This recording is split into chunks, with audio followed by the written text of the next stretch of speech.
Shalom. Banyak orang bertanya, di mana Allah saat pandemi COVID-19? Banyak penjelasan mungkin kita dengar, atau di antara kita bahkan belum pernah dengar tentang pertanyaan ini.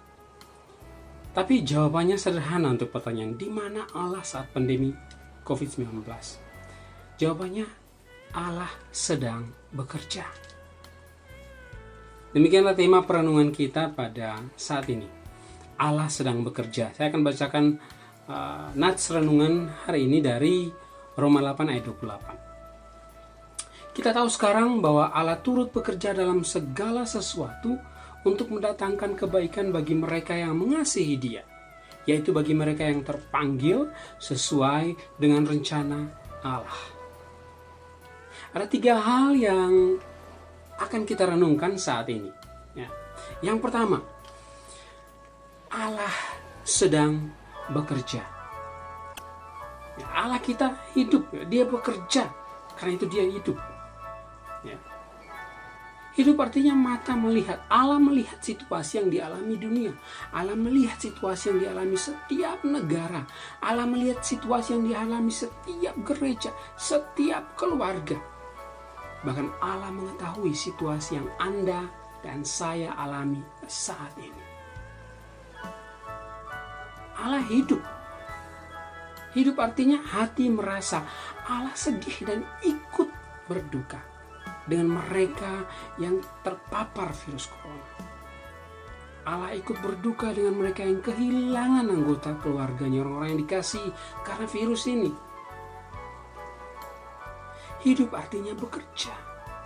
Allah bekerja lewat keputusan pemerintah di setiap negara. Ada yang lockdown, kalau di Indonesia PSBB. Allah ikut bekerja lewat para medis yang bekerja tanpa henti. Allah memberikan mereka semangat. Allah ikut bekerja lewat banyak sukarelawan yang memberikan bantuan tenaga, materi. Bahkan Allah bekerja dalam kehidupan kita sebagai orang percaya. Mungkin kita berpikir bahwa melayani Tuhan selama ini adalah aktif ke gereja. Jadi banyak orang yang kalau sudah ke gereja itu merasa Kristen. Banyak orang yang sudah kalau ikut terlibat dalam mengurus supaya ibadah bisa berlangsung, itu sudah melayani Tuhan. Nah sekarang, ketika kita dilarang berkumpul di gereja, beribadah ke gereja, lalu pelayanan kita berhenti, enggak, Allah merubah persepsi itu. Kolose 3 ayat 23 berkata, apapun juga yang kamu perbuat, perbuatlah dengan segenap hatimu seperti untuk Tuhan dan bukan untuk manusia. Kalau hari ini kita tidak bisa berkumpul di gereja, kita di rumah saja. Hiduplah dengan benar, lakukan firman Tuhan di rumah dengan benar. Jadi suami yang benar, jadi anak yang benar, jadi istri yang benar, jadi tetangga yang benar. Maka Anda sudah melayani Tuhan. Allah bekerja merubah persepsi kita tentang pelayanan di gereja. Mungkin saat ini kita ada di antara Anda yang terlalu sibuk bekerja sehingga jauh dari keluarga. Karena COVID saat ini, banyak dari Anda yang harus bekerja dari rumah sehingga bisa dekat dengan keluarga. Allah mengakrabkan banyak keluarga. Banyak dari Anda yang dipotong gajinya atau bahkan kehilangan pekerjaan. Saatnya refleksi diri. Berdoa, melihat peluang, Tuhan tolong saya.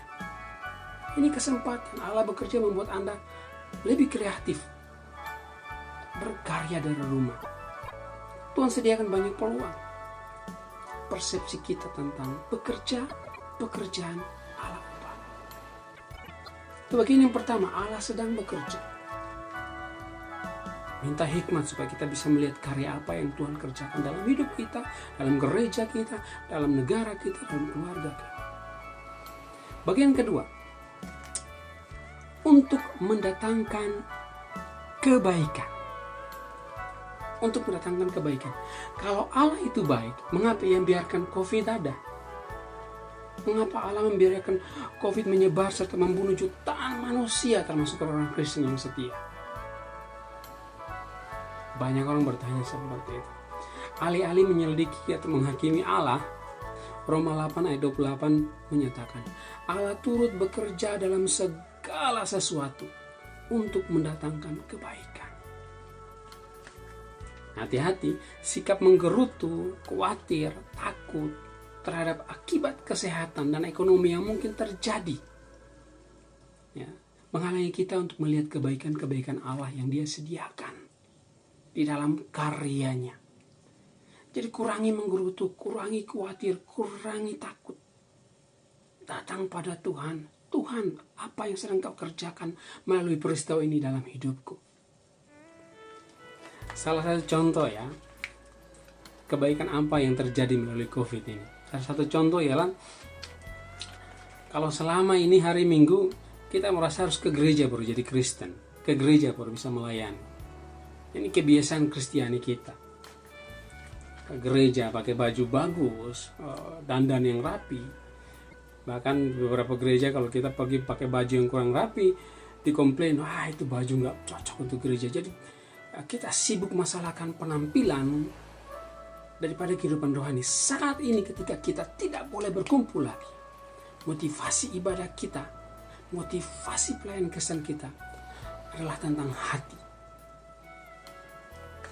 Saya baca Matius pasal 6 ayat 1 bagi kita. Ingatlah, jangan kamu melakukan kewajiban agamamu di hadapan orang supaya dilihat mereka. Karena jika demikian, kamu tidak beroleh upah dari Bapamu yang di surga. Yesus peringatkan, jangan lakukan kewajiban agama di hadapan orang. Jadi Kristen itu masalah hati. Ini kebaikan yang Tuhan sediakan melalui ibadah online, melalui renungan yang disampaikan online. Anda mau ikut renungan, Anda tidak mau ikut renungan, itu urusan Anda dengan Tuhan, tidak ada orang yang urus. Ini kesempatan untuk kita menjadi Kristen yang sebenarnya.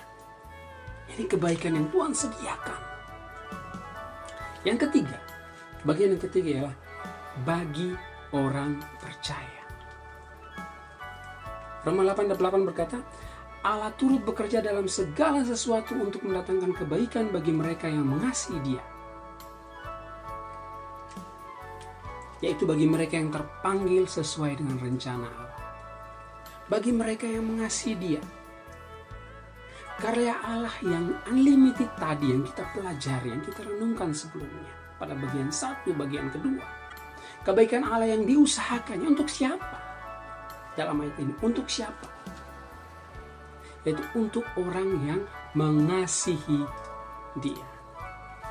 Sederhana saja, untuk seseorang yang mengasihi Allah.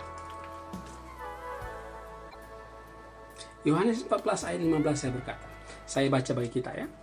Jikalau kamu mengasihi aku, kamu akan menuruti segala perintahku. Ini perkataan Yesus.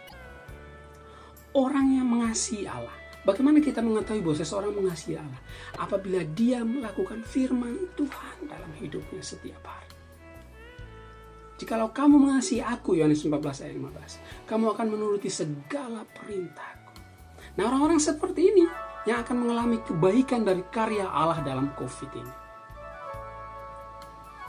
Yohanes 14 ayat 23. Jawab Yesus, jika seorang mengasihi aku, ia akan menuruti firman-Ku dan Bapa-Ku akan mengasihi dia.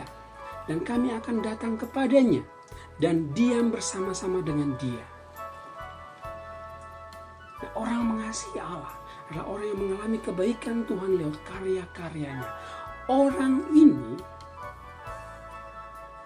hidup dalam persekutuan dengan Yesus dan Bapa. Orang ini hidup dipimpin oleh Roh Kudus. Nah, bagaimana kita mengetahui bahwa seseorang sudah mengasihi Allah? Simple. Apabila dia hidup melakukan firman Tuhan. Prinsip-prinsip Allah mempengaruhi cara berpikirnya, cara tutur katanya, dan tindakan-tindakannya. Yohanes 15 ayat 7 saya baca bagi kita. Jikalau kamu tinggal di dalam aku dan firman-Ku tinggal di dalam kamu, mintalah apa saja yang kamu kehendaki dan kamu akan menerimanya. Firman ini jelas.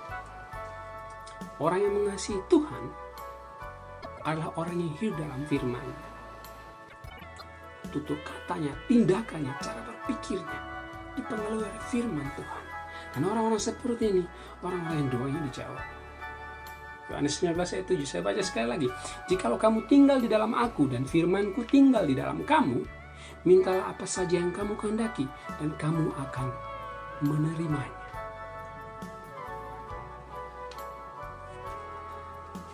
Tema firman pada renungan saat ini ya, Allah sedang bekerja. Roma 8:28. Yang pertama kita renungkan, Allah sedang bekerja. Lihat berbagai macam hal. Yang kedua, untuk mendatangkan kebaikan. Yang ketiga, bagi siapa? Bagi orang yang mengasihi Dia. Orang-orang yang terpanggil sesuai dengan rencana Allah. Bagaimana kita tahu orang-orang yang mengasihi Allah itu seperti apa? Orang yang mengasihi Allah ya orang yang hidup melakukan firman Tuhan. Orang-orang ini hidup dalam persekutuan dengan Allah. Doa-doa orang ini dijawab Tuhan. Amin. Tuhan Yesus memberkati.